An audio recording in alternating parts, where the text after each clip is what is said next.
a trusted voice of truth and light. God gave me a gift. I shovel well. I shovel very well. And a rally point for those who've accepted the reality that they are not sheep.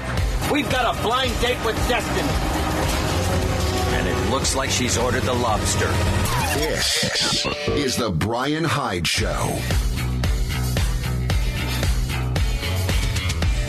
Well, hello there and welcome to the show. Hey, glad you could join me today. It's always a good time to revel in wrongthink, but considering the times that we live in, I think this may actually be the best time, at least for anybody who understands, wants to claim their personal freedom as well as their personal autonomy. We got a lot to cover today. Let's dive right in. Our program is brought to you by MonticelloCollege.org, also by LifesavingFood.com, and the Heather Turner team at Patriot Home Mortgage.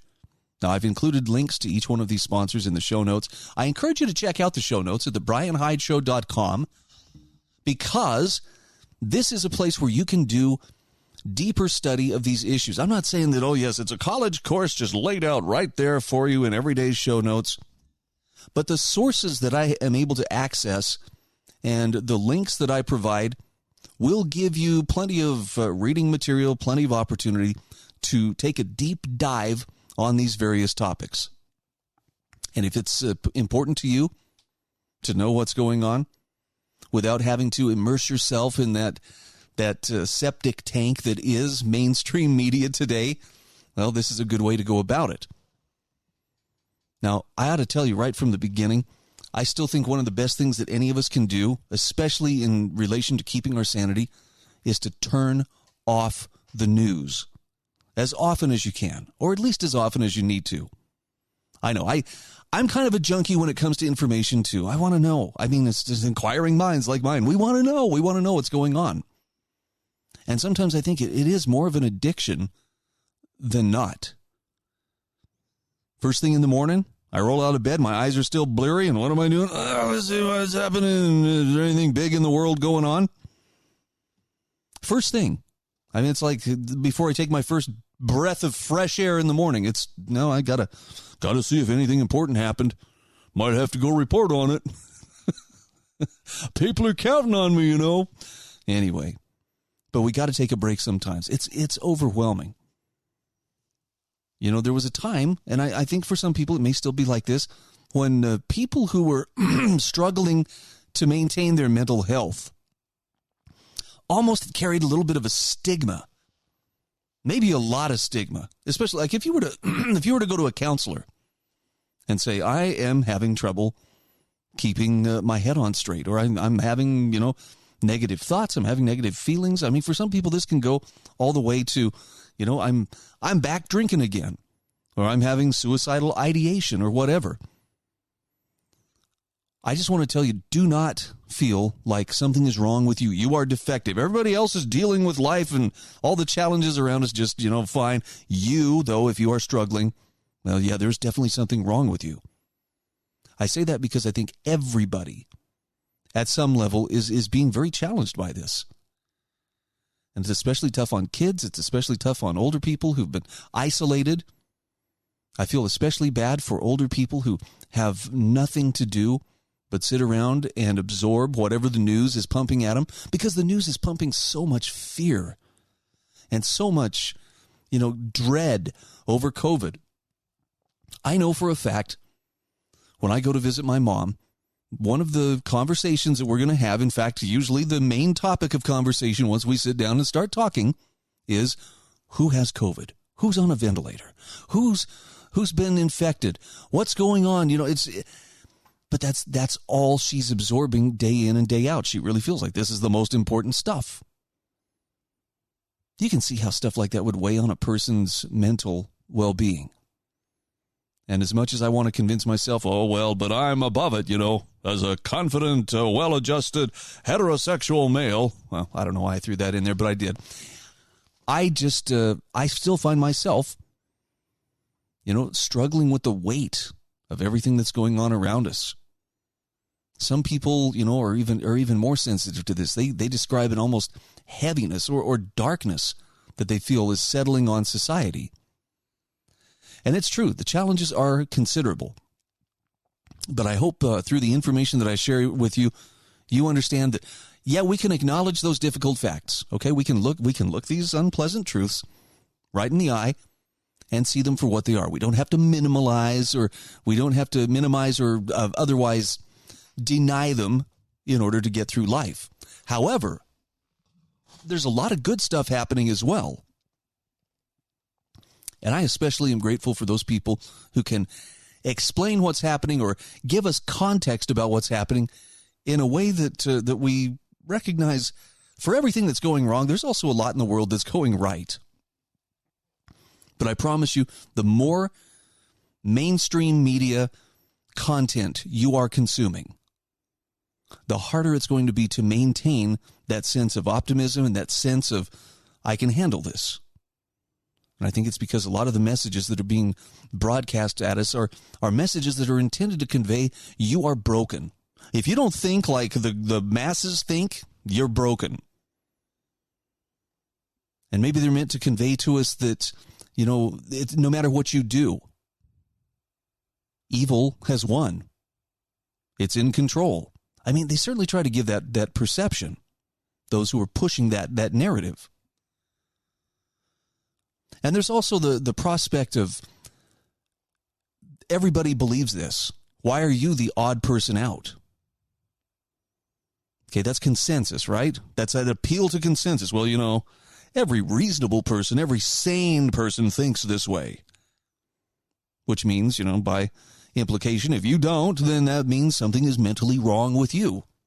Maybe we should send you to a camp somewhere for re-education, get your thinking right. Geez, it's worked in other regimes. Why wouldn't it work for us? But the bottom line here is you're not broken. And you're not wrong because you are making a stand if that stand is based on principle, actual principle.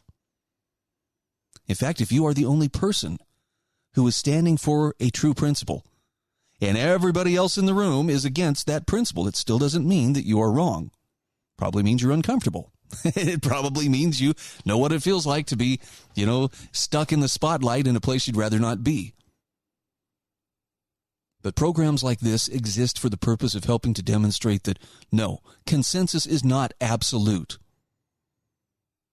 Every day as I set out to do this show, I want to help break that illusion of consensus and not just do it in a sense that nobody else believes, or I'm the odd duck. I may be an odd duck. But you need to understand sometimes the odd duck gets it right. Whether it's me or somebody else, just because a person is standing alone does not mean that by default they are wrong. So where to begin today? Let's start with the idea that the political class has been leveraging fear over COVID-19 into control over the public. Now, if you say that to some people, they'd say, well, there you go. So already he's off on a conspiracy theory. But is it a conspiracy theory? Scott Morefield explains how this ought to be evident to any person who recognizes that governments have lost the war against the virus.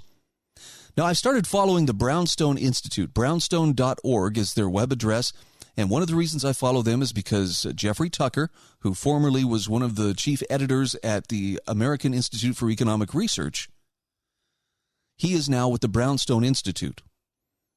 Don't know what the deal is behind, the shift from one institution to the other, but the Brownstone Institute is very, very on top of, approaching this information about COVID in a very principled way.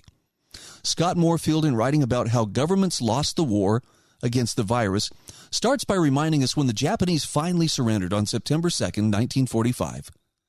The official news never reached Japanese Lieutenant Hiroo Onoda, who, along with a few compatriots, spent the next 3 decades hiding out in the Philippine mountains, carrying out guerrilla activities against local police and farmers.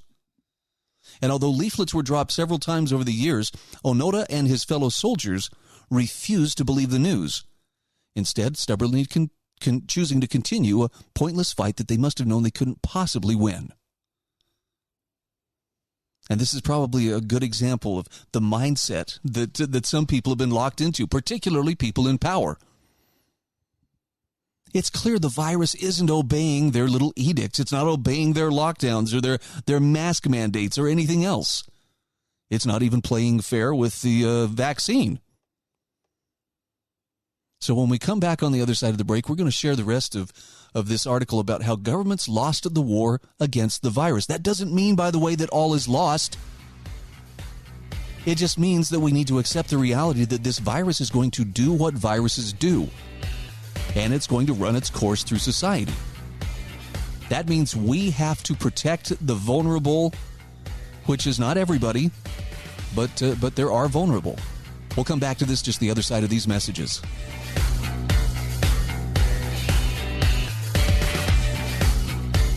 This is the Bryan Hyde Show.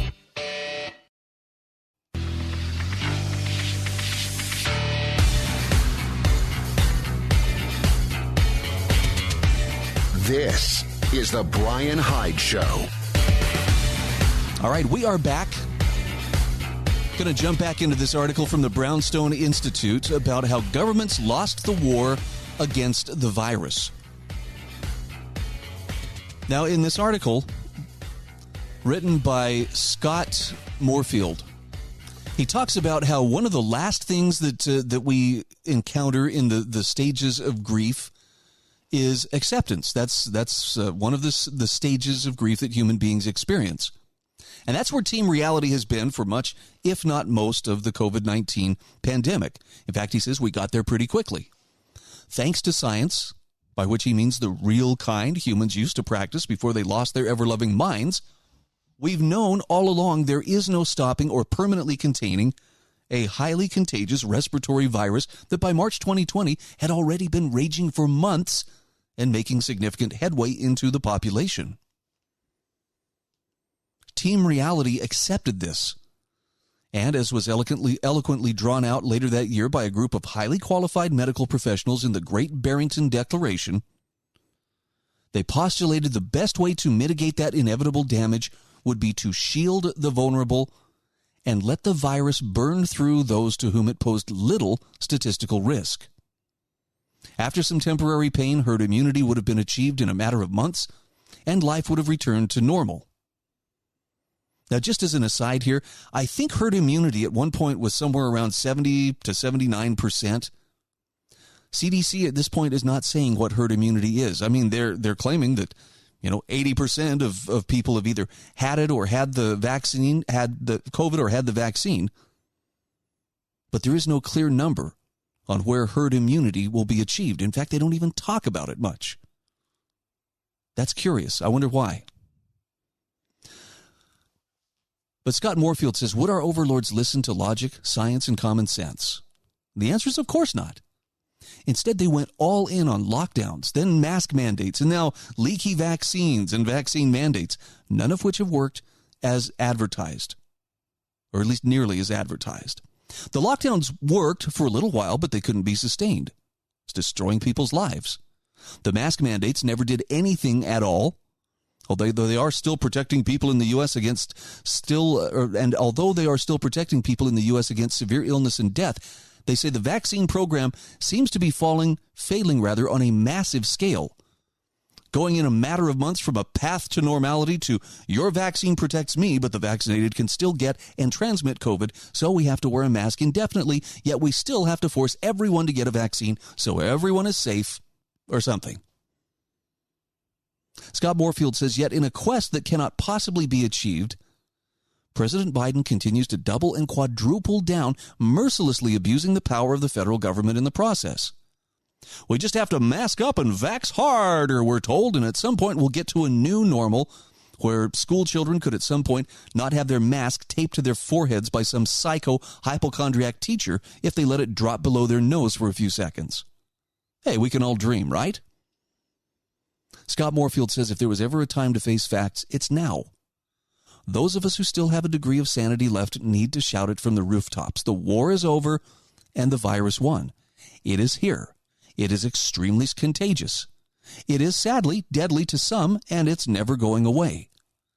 the best we can hope for is a semblance of herd immunity that helps control an endemic virus that hopefully over time will become more of a cold than a deadly pathogen.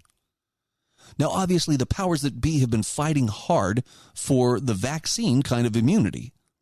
But the more time that passes and the more data that comes in, especially from Israel and the UK, the more obvious it's becoming that these vaccines aren't preventing transmission or contraction. And what efficacy they do wanes in a matter of months.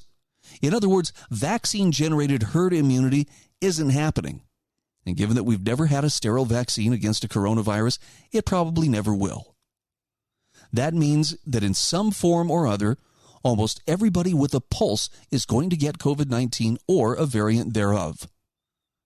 If everyone would simply accept this simple fact and prepare accordingly, we could avoid so much of the needless destruction we're doing to ourselves. Sure, this preparation could come in the form of taking a vaccine, especially for those who are in a vulnerable category, in order to make the virus milder for them. But for all, it should also come in the form of health measures we've known for decades. Things like losing weight, getting in shape, taking key vitamins like zinc and vitamin D, and addressing health issues, existing health issues. Taking yourself out of a vulnerable category puts you at far less risk of a bad outcome. Of course, nobody in government is going to tell its subjects anything like that because none of this has ever been about public health.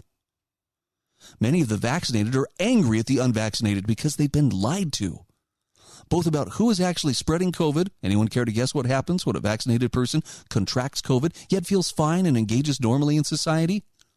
And in the efficacy of the vaccines themselves. So many seem to think that the vaccines are sterile in the same way that vaccines against other diseases have been, and that if we just mask and vax hard enough, there will be a future time where there is no COVID. Well, here's a news flash. Even if vaccination levels somehow reached 100%, transmission and contraction of this virus will not end. So it's time to end the insanity. It's time to surrender and stop fighting a fight we can't win. Sure, shield and vaccinate the vulnerable and hope to God that some of the rumors about vaccines driving variants aren't true. But the vast majority of people need to accept and deal with the fact that they are going to get this virus, which will continue virusing until it's finished, regardless of what humans do. The good news, if they're willing to hear it, is the same as it's always been. It won't be dangerous for the vast majority. Onana, the Japanese lieutenant, finally surrendered in 1974, nearly 30 years after the war was over. His compatriots had died over the years. His fruitless activities resulted in the needless deaths of at least 30 innocent Filipino farmers and the destruction of countless crops and other property. At that point, he had wasted more than half his life fighting a war that had already ended and destroying the lives of so many others in the process. So the lesson we can draw from that is that the powers that be haven't admitted it yet, but the war against COVID-19 is over. It's time to accept reality and stop kicking against the pricks. It's time to end the mask mandates, the useless school quarantining, the vaccine coercion, and every other ugly, unnecessary aspect of this horrible dystopian society our overlords have created. How many more lives will be forever destroyed or damaged by the fruitless efforts of the COVID warriors who refuse to accept the inevitable and surrender? I know some people have a real aversion to that word surrender, but I think Scott Morefield is right on target with this commentary. Maybe it's just to accept the reality that this virus is doing what other viruses before it have done, what viruses yet to come will do. It has to run its course. But in the meantime, man, you have a lot of people treating, a lot of leaders, I should say, or people in positions of authority, treating the people in their jurisdiction like so many lab rats. What if we lock them down like this? What if we make them hop on one foot with their hand over their left ear? Okay, how about over their right ear? It's nuts. And I don't want to sound like, as an omniscient being, of course, I saw this coming. But for a lot of us who were paying attention, especially those of us who've been keyed in on issues of freedom and issues of government overreach, this wasn't hard to see. It was really quite clear. And as you've seen it play out in other places like Australia, you can see the blueprint for what other governments are likely to engage in. And man, I'll tell you, I hope and pray. I sincerely hope and pray we don't see the kind of first world police state that now exists in Australia come home here. But if it does, rest assured, it's not going to be because the virus has suddenly mutated again and now it's the most dangerous thing on earth. It's going to be because people in authority have chosen to milk the fear of that virus and to use it to better consolidate their control of the people who live within their jurisdiction. That's a scary thought, but it's one worth pushing back against no matter what. This is the Bryan Hyde Show.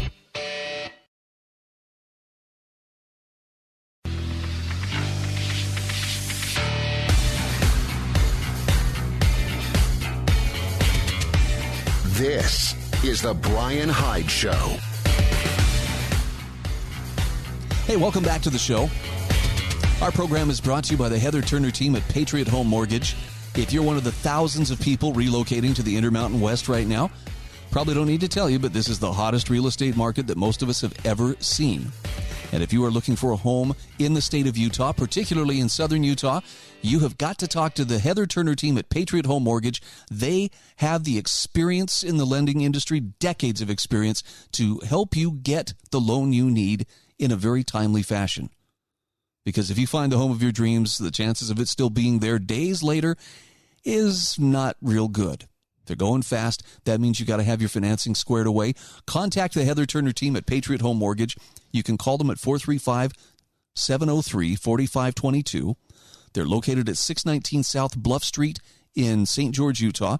Heather's NMLS ID is 715386, and Patriot Home Mortgage is an equal housing opportunity lender. So let's talk for a moment about medical experimentation and collective punishment. Because the various mandates that are being forced upon us aren't just violating freedom of conscience and personal autonomy. They also cross a number of ethical and moral lines as well. Saw a great article by J.B. Shurk. This was on AmericanThinker.com. He says, fake president but real dictator Joe Biden says we're going to protect the vaccinated workers from the unvaccinated co-workers. He says, if only the vaccinated workers had as healthy immune systems as their unvaccinated colleagues. But he says, whatever the friendly U.S. government is injecting into people, it's certainly not inoculating against or inhibiting transmission of the Fauci virus if the vaccinated must walk around in bubble boy suits for the rest of their lives. The vaccine that works so nice, you have to take it twice or thrice. We'll let you know when you've had enough, prole. See, before the hope and change replaced the scientific method, not only did the medical community know the difference between males and females, but also vaccinations actually conferred immunity. Now, J.B. Shurk says, is there some unwritten rule that we must endure fake vaccinations during fake presidencies? I know we live in a time when the political left redefines words daily to fit its desired propaganda objectives, but if vaccine now means nothing more than an injection that may or may not prevent illness so long as the subject remains in sterilized environments and wrapped in protective headgear, then that's hardly different from defining bulletproof vest as a garment that may or may not prevent bodily harm as long as the wearer curls up in the fetal position and hides from danger. Now that Americans are being threatened with economic destruction unless they let Uncle Sam slap on some rubber gloves and play doctor, I think we know where this boulderization of medical terminology is naturally heading. Vaccination. Noun, the choice between letting the lying liars who run the U.S. government pump an experimental serum into your veins or being forced into unemployment, homelessness, and starvation. Also, vaccinate, verb, a profane expletive for fornication, as in the pudding-brained pretender-in-chief sure vaccinated me this time. Kind of like that definition, actually. Good substitute for cuss words. Now, J.B. Shurk says, as long as we're considering technical definitions, maybe it's time to consult long-standing international agreements on the protection of human rights and the prosecution of war crimes, as its first stated principle outlining the bare minimum required of medical professionals. to satisfy moral, ethical, and legal duties, the 1947 Nuremberg Code states clearly, the voluntary consent of the human subject is absolutely essential. This means that the person involved should have legal capacity to give consent, should be so situated as to be able to exercise free power of choice without the intervention of any element of force, fraud, deceit, duress, overreaching, or other ulterior form of constraint or coercion, and should have sufficient knowledge and comprehension of the elements of the subject matter involved as to enable him to make an understanding and an enlightened decision. That's pretty clear. So let's put aside, J.B. Shurk says, whether in their rush to vaccinate the world, medical bureaucrats have sufficiently enlightened patients as to all the health hazards that might reasonably be expected to come from an experimental treatment, because the usual long-term studies that track potentially harmful side effects of new treatments over the course of 10 years or more were thrown out the window, so governments could quickly jab their citizens without much scrutiny. Long-term harm? Well, only the future will tell. Rather, he says, let's highlight what the Nuremberg Code says about consent. It must be free from force, fraud, deceit, duress, overreaching, or other ulterior form of constraint or coercion. Now, does this set off any alarm bells for ethicists concerned about not following in the footsteps of Nazi medical science or treating citizens or civilians as guinea pigs for experimental research?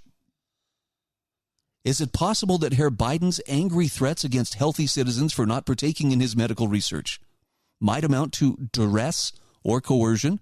Let's see. Jab this in your arm or we will fire you, render you unemployable, threaten the financial survival of you and your family, and maybe leave you destitute and homeless. Ding, ding, ding. Talk about overreach.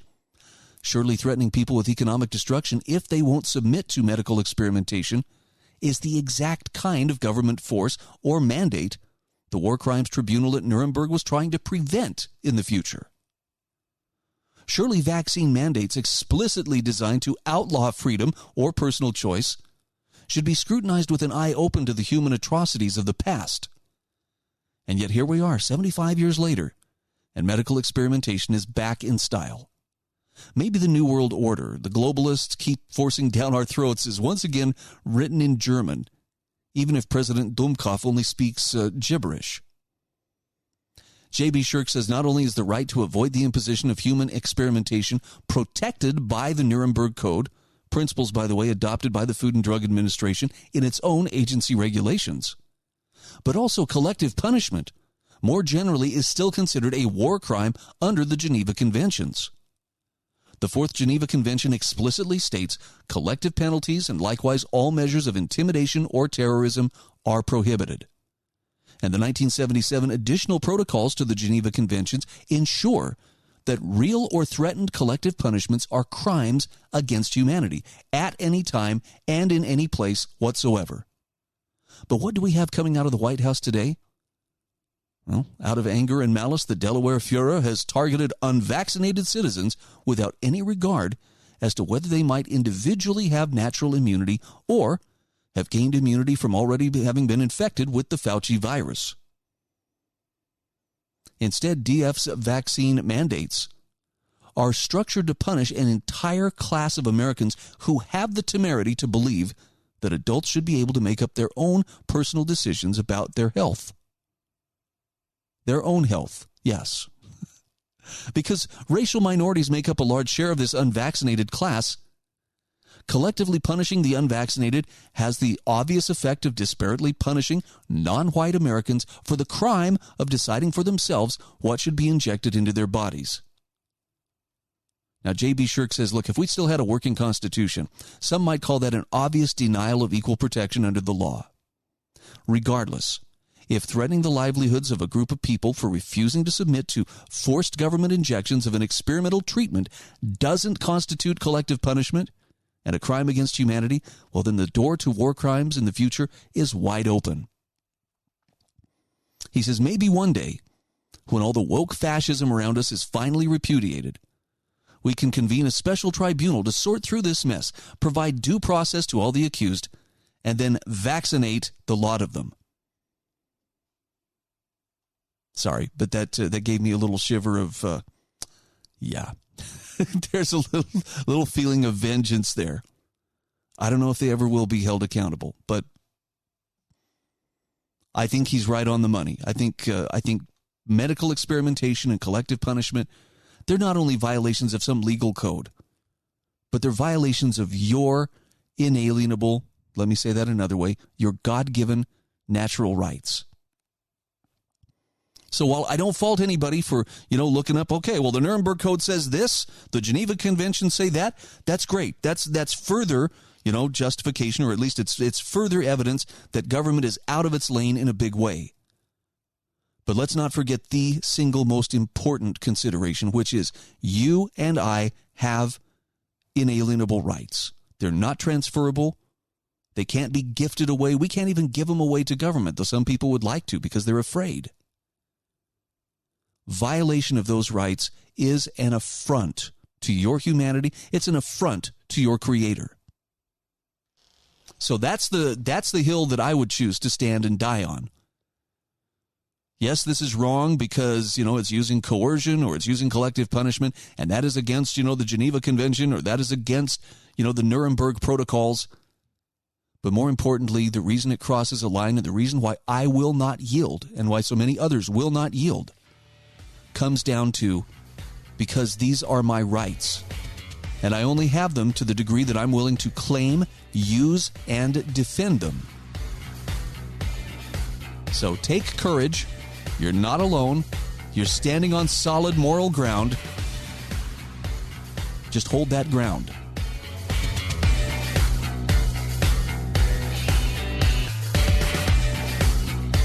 This is the Bryan Hyde Show.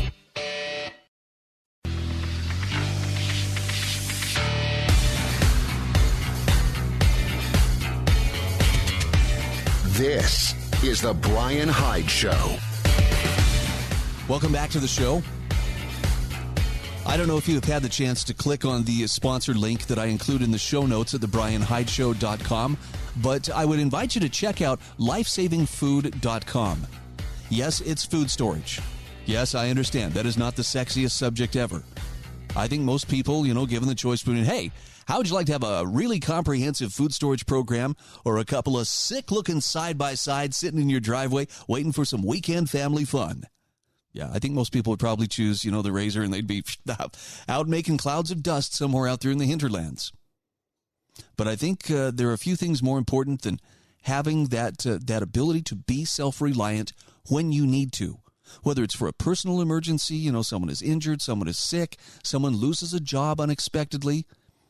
These are the kind of things where food storage comes in. It could be something bigger, too. Maybe there's a natural disaster. Maybe, I don't know, just hypothetically. What if some evil overlord decided to take over our society and mandate that you have to do what I say or you cannot feed yourself, you cannot shop, you cannot work? It'd be kind of nice to have something to fall back on, right? Well, I would encourage you to check out lifesavingfood.com. They've got everything from full-on food storage packages, like a year's supply for several people, right on down to things that you can add to your own existing food storage program that are really relatively inexpensive, but more importantly, they are available right now. Demand is not so high that they're difficult to get hold of or terribly expensive. 25-year shelf life? I don't know. Think about it. If you decide to act on it, please use my last name, Hyde, Hyde, when you go to checkout, because that will save you 10% off your purchase price. Now, if you're not familiar with the term cargo cult science, this is one that really should be added to your lexicon. And there's a great article from James E. Hanley, this is from the American Institute for Economic Research, about how superstition and pseudoscience have found their way into our scientific institutions. He starts with an explanation, though, of the cargo cult science. After World War II, Pacific Islanders supposedly made headphones and microphones out of coconut shells and sticks in a futile attempt to call back the U.S. Army's planes with their unprecedented supply of food and goods. Physicist Richard Feynman used this example to coin the phrase cargo cult science, meaning actions that mimic scientific behavior while being at best pseudoscience and at worst religiously cult-like. In this COVID pandemic era, trust the science has become a religious invocation used by contemporary cargo cult scientists to shut down legitimate debate, to stigmatize skeptics of a non-existent scientific consensus, and camouflage politically motivated policy changes as gains in scientific knowledge. Now, users of the phrase are quick to acknowledge science is not an immutable body of knowledge, but this creates an unresolvable conflict for them. When scientists are grappling with an unfamiliar issue and our knowledge is developing rapidly, a reasonable person cannot abandon a degree of skepticism and wholly commit themselves to the scientific knowledge of the moment. But having done so, one needs to find an excuse to avoid admitting error, and more importantly, to avoid admitting that one's opponents might have been right. So in the face of smug, "I told you so" critics, those who trusted too strongly in temporary scientific knowledge switch to emphasizing that science evolves, and they use this change as prima facie evidence that the science is working. Now, it's true, scientific knowledge evolves. Indeed, it is a simplistic truism, and that makes it strategically useful, suitable for deployment regardless of the actual cause of the change in the publicly reported scientific opinion, precisely because it cannot be gainsaid. So, for example, when an Anthony Fauci switches from opposing mask wearing to supporting mask wearing, it can be camouflaged as appropriately developing scientific knowledge, even though it's known that his real motivation was about the supply of medical-grade masks. When the science can never be wrong, the cargo cultists are in charge, says James Hanley. But because status quo scientific knowledge on new issues is contingent and ever-changing, there's nearly always no true consensus on the current body of knowledge. Because trust the science really means trust the scientific knowledge my favored scientists currently believe, the cargo cultist cannot accept that critics of any alleged consensus are part of that standard process of change. Instead, those critics must be delegitimized, and any critic or any skeptic who relies on the arguments of these highly qualified scientists has to be stigmatized as anti-science. Oh, and if those scientists turn out to be right, their role in the process must be kept from the public record. When the science requires relying only on a favored set of scientists who are treated as infallible priests, that means the cargo cultists are in charge. And finally, credentialing is important to the cargo cultists, but they're inconsistent in their credentialing demands. For example, non-epidemiologists are not allowed to speak to epidemiology, accepting, of course, physicist Neil Ferguson, but not accepting economists, although epidemiology is built on models pioneered by economists and understandable by any social scientist who's done modeling. And the value of credentials is dismissed entirely when highly qualified scientists dissent from the claimed consensus. Even more, credentials are wholly disregarded when favored scientists without public policy credentials propose policy based on their current scientific beliefs. Public policy is a challenging field because humans are contentious critters that don't always behave as you assume they will, and because the natural world and the interactions of its various parts are only known imperfectly. Masking surely has some benefit, but no policy expert believes everyone will wear a reasonably functional mask or wash their mask daily or always avoid touching their masks or wash their hands each time they touch it. Yet these are the prescriptions on which mask policies are built.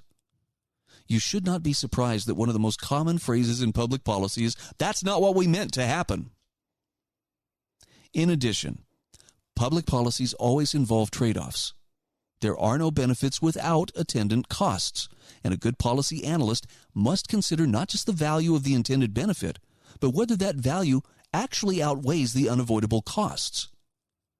Now, this is one of the most complex problems in science, whether it be natural or social science. This is because costs and benefits are subjective and consequently unknowable. Therefore, all benefit-cost analyses are more or less accurate fictions with a margin of error that's literally unknowable. Very few scientists have any inkling how public policy, or that public policy even involves these kinds of complexities, much less having an understanding of how to manage them. Like all of us, when we step outside of our fields of expertise, they are no longer experts. Mostly, they're no longer even marginally competent, although the biases of human cognition often hide this truth from them. James Hanley concludes by saying, when skeptical experts are denied to have any relevant knowledge and favored experts are assumed to have all the necessary relevant knowledge, cargo cultists are in charge. Trust the science, he asks. He says, look, I'm a staunch advocate of the scientific method. But slogans are not science, and they serve to primarily hide weaknesses rather than reveal strengths. I'll have a link to his article in the show notes at thebryanhydeshow.com, and I would encourage you to take a look at this for yourself. If nothing else, you got a cool phrase now that you can add to your vocabulary, cargo cult science. Try to work it into some conversation, maybe over the dinner table tonight. I promise the wife and kids are going to be impressed. Okay, no, they're not. They're going to look at you saying, what the heck are you talking about?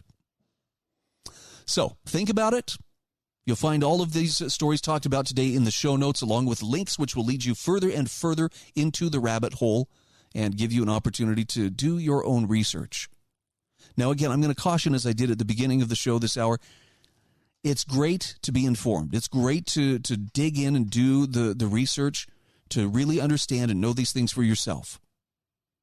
But if you find yourself starting to feel weighed down, if you find yourself starting to despair because there's a lot of unpleasant truths that are going to be encountered along the way, take a break. Unplug from the matrix for a little while. My favorite recommendation is if you can put away the electronic devices. I know that's hard. People need to reach me. I have kids. I have, people that are clients trying to get a hold of me. Put the phone somewhere safe. Go for a walk, preferably somewhere in nature. Extra points if you can get somewhere quiet. And just let your compass recalibrate. Let your antenna recalibrate. Let your mind just feast on some peace for a few minutes. The crazy thing about it is you'll be surprised how quickly the world starts to look normal once again. I think all of us have to evaluate how we're doing on our daily intake of, news and information from the mainstream media sources. I like to know what they're saying. I do like to have an idea of what's going on. But I hit the saturation point of fear and anger pretty quickly with just about any media source that I can turn to. Take the break, reset your compass, and then come back to fight another day.